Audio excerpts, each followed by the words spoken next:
Hello, good morning from Auckland. Welcome to another one of my Saturday live sessions where I help you to redefine your grind. Today, what we're going to talk about is this book, the best bits of this book, The Happiness Trap by Russ Harris. And it is amazing because it talks about how all humans are chasing after happiness and we get ourselves in this miserable loop of chasing after happiness. And it talks about what are the strategies to de-stress, get out of that vicious cycle. So if you are new to the channel, my name is Suki and I am a certified life and professional coach based in New Zealand, helping ambitious professionals to redefine their grind. And I used to be an agile coach in technological companies, helping teams and leaders to perform better. And I am absolutely passionate about this idea of redefining your grind because when I was working in corporates, I mentored and coached so many people that have a well-paying job, but are not happy with their lives. And therefore, this book is really what you need to read. And I am going to give you 3 main points to take away, as well as 2 practical techniques that you can apply straight away. So let's get right into it of this book, The Happiness Trap. The first main point that I want you to take away is that our brain is wired for survival. So what that means is that our brain is there to scan for threats in our environment and do something about it, to get into that fight or flight mode so that we can be better in coping with whatever threats that is in front of us. And also our brain is wired to compare ourselves to people that are next to us so that we are able to have a status in the social pack that we're in so that we can survive for longer. So that's why we get into all this misery, because right now in our environment, we really do not have tigers or lions in our vicinity that we need to watch out for. But we are interpreting every little thing as a threat to our survival system. Therefore, we're feeling all these feelings of anxiety, depression, frustration.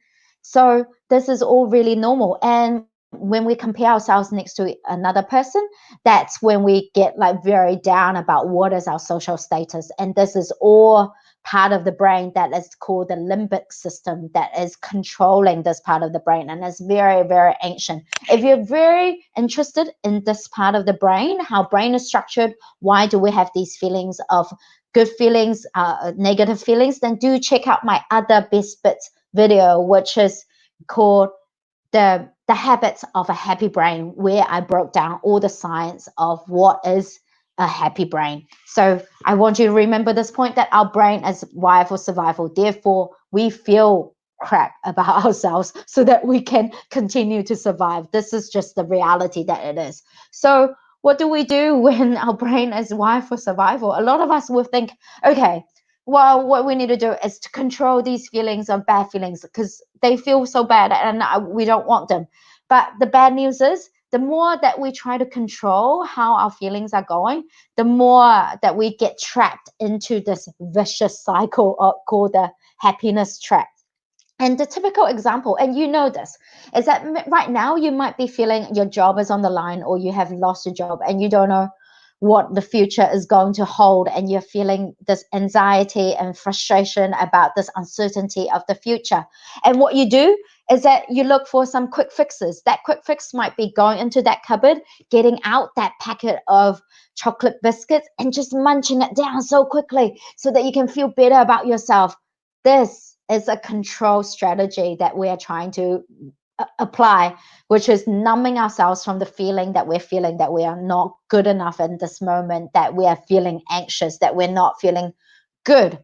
And the negative effect of that is that we will start blaming ourselves for eating that chocolate biscuit. And then we'll look for more quick fixes in our life and try to control this negative feeling that we have. So let's move on to the third point that I want you to take away. So how are we going to break out of the cycle of feeling bad?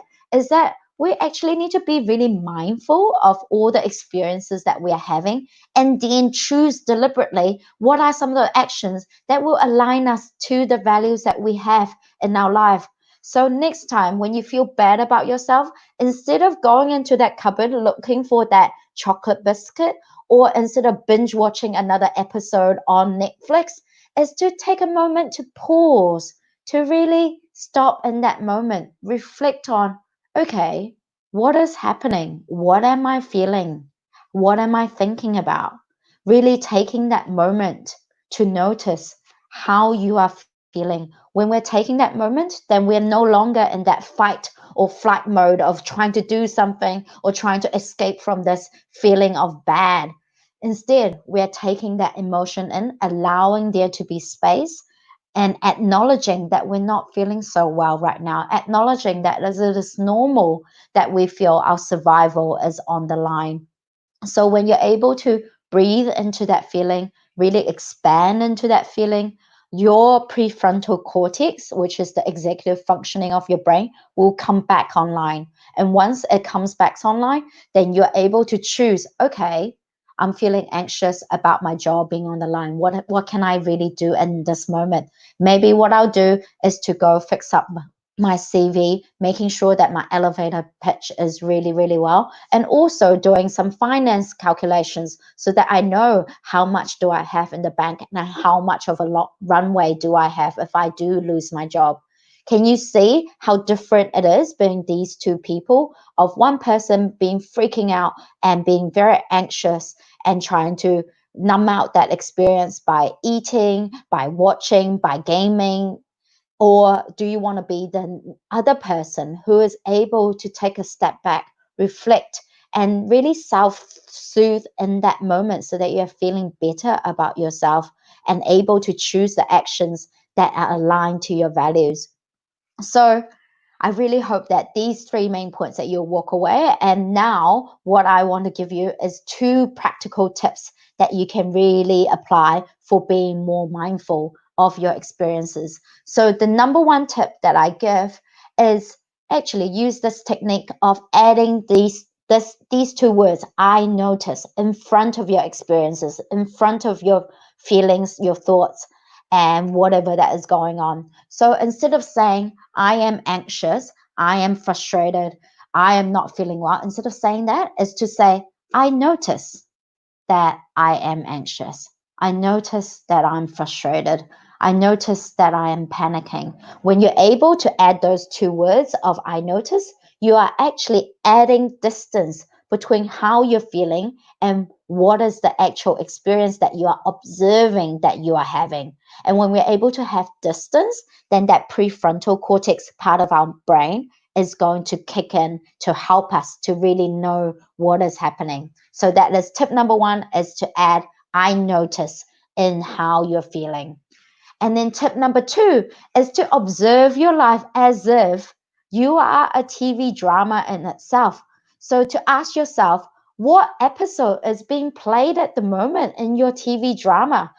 And it is on repeat. So one of the episodes that I have a lot that is going on is, oh, anxiety, oh, future is so uncertain, what to do, panic, panic, panic. So I literally imagine that this is a TV episode that I'm playing at the moment, so that I'm able to gain that distance again and go, oh my gosh, this episode, I know exactly what's happening in this episode and how it's going to end up. So I'm going to choose a different episode to watch right now. So I hope these 2 practical tips you are able to take into your life.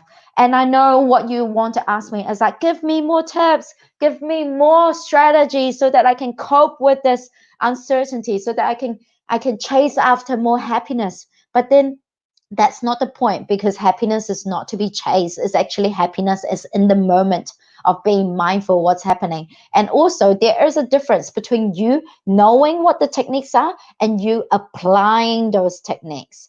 And what I find with people that I coach is that it's not that people need to know more techniques. We all know what to do better.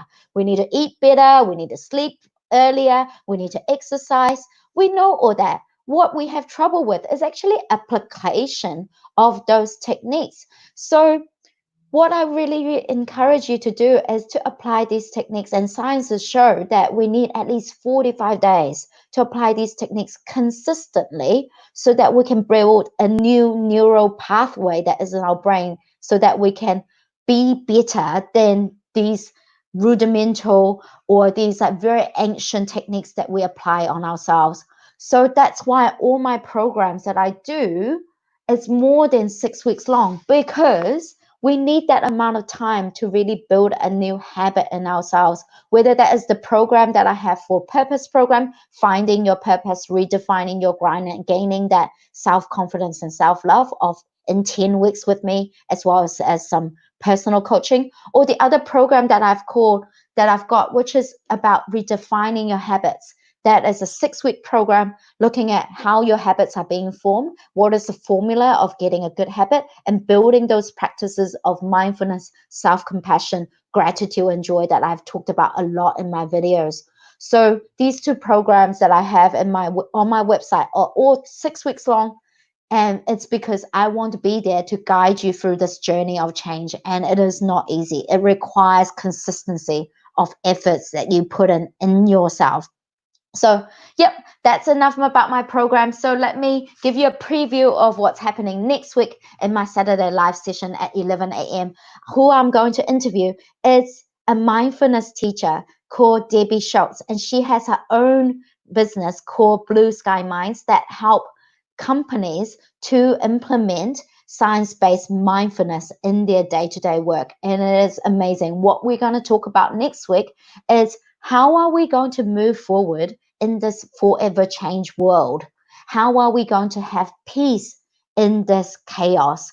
Which is very related to what I've talked about today in the Happiness Trap book, is that we need to be mindful of what is happening in our experiences so that we can choose deliberately for actions that align to who we want to be as a person.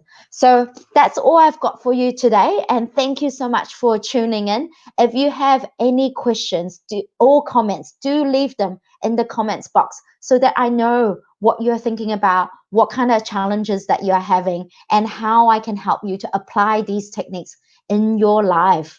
And also, if you like this video, give it a thumbs up, subscribe to my channel, and turn on your notifications, and share it around to all your friends as well, because I would really appreciate your help to help me to build this community and movement of redefining your grind. So I'll see you next Tuesday, and see you on my other videos. See you. Take care and practice, really, because it is not a practice without practicing. So I'll see you next time. Bye.